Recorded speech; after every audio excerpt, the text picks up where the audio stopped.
السلام علیکم معزز ناظرین، آج ہم بات کریں گے خود سے باتیں کرنا صحت کے لیے کتنا مفید مند ہوتا ہے۔ نمبر 1، مدافعتی نظام بہتر ہوتا ہے، سٹریس کم ہوتا ہے۔ روزانہ سوتے اور جاگتے وقت خود سے مثبت انداز میں بات کرنے سے ذہنی صحت اچھی ہوتی ہے، زندگی میں سکون اور خود پہ یقین بڑھتا ہے۔ مشکل وقت میں خود سے بات کرنے سے ہمت اور موٹیویشن اور ہمت ملتی ہے۔ کائنات کا سب سے پہلا گناہ نہ شرک تھا اور نہ کفر، بلکہ پہلا گناہ تھا کہ میں اس سے بہتر ہوں۔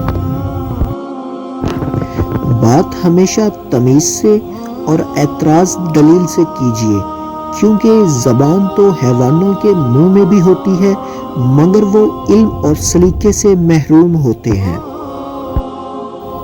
خاموش رہنا دب جانے کی علامت نہیں ہے، ترجیحات کا فرق ہے۔ ہر بات اور ہر بندہ جواب کا مستحق نہیں ہوتا۔ جب ناخن بڑھ جاتے ہیں تو ناخن ہی کاٹے جاتے ہیں، انگلیاں نہیں۔ بالکل اسی طرح جب کسی رشتے میں غلط فہمیاں پیدا ہو جاتی ہیں تو غلط فہمیاں ختم کرنی چاہیے، رشتے نہیں۔ اپنا غم ہر کسی کو مت بتائیں، کیونکہ مرہم ہر گھر میں ہو نہ ہو، نمک ہر گھر میں ضرور ہوتا ہے۔ بعض اوقات آپ جن لوگوں کو بہت زیادہ اہمیت دے دیتے ہیں تو ان کے نزدیک آپ کی کوئی اہمیت ہی نہیں رہتی۔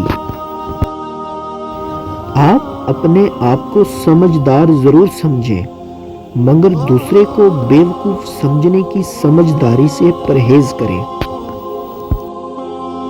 کم ظرف مینڈک کو چاہے سونے کی بنی کرسی پر ہی بٹھا دیں، پر وہ چھلانگ لگا کر واپس دلدل میں ہی جانا پسند کرتا ہے۔ بس اسی طرح ہمارے آس پاس بھی کچھ ایسے لوگ ہوتے ہیں جن کو آپ جتنی مرضی عزت دے لیں، جتنا مرضی سر پر بٹھا لیں، پر انہوں نے اپنے سلوک، اخلاق اور کرتوتوں کی وجہ سے اپنے آپ کم ظرف ثابت کرنا ہی ہوتا ہے۔ مولانا رومی سے پوچھا گیا، زہر کیا ہے؟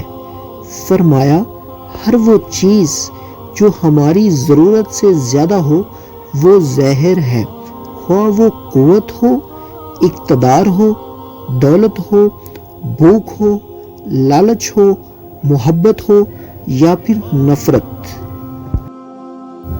اچھے لوگوں کی سنگت میں رہا کرو، سونار کا کچرا بھی بادام سے مہنگا ہوتا ہے۔ گہری بات، اگر کوئی بلا وجہ آپ کا دشمن بن جائے تو مان لیجئے آپ میں کچھ خاص ہے، سامنے والا حسد کا شکار ہے۔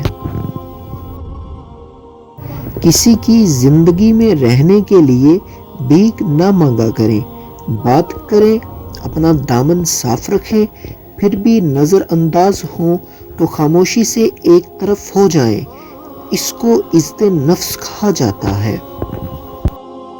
چپ سے بڑی کوئی بد دعا نہیں۔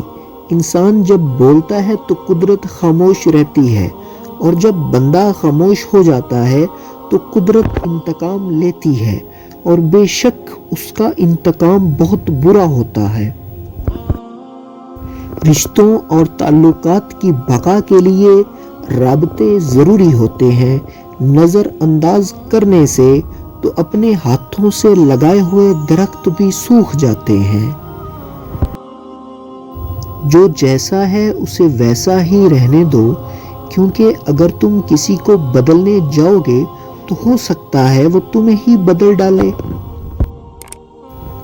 آپ کی زبان سے نکلا ہوا ہر لفظ آپ کی شخصیت کو ظاہر کرتا ہے۔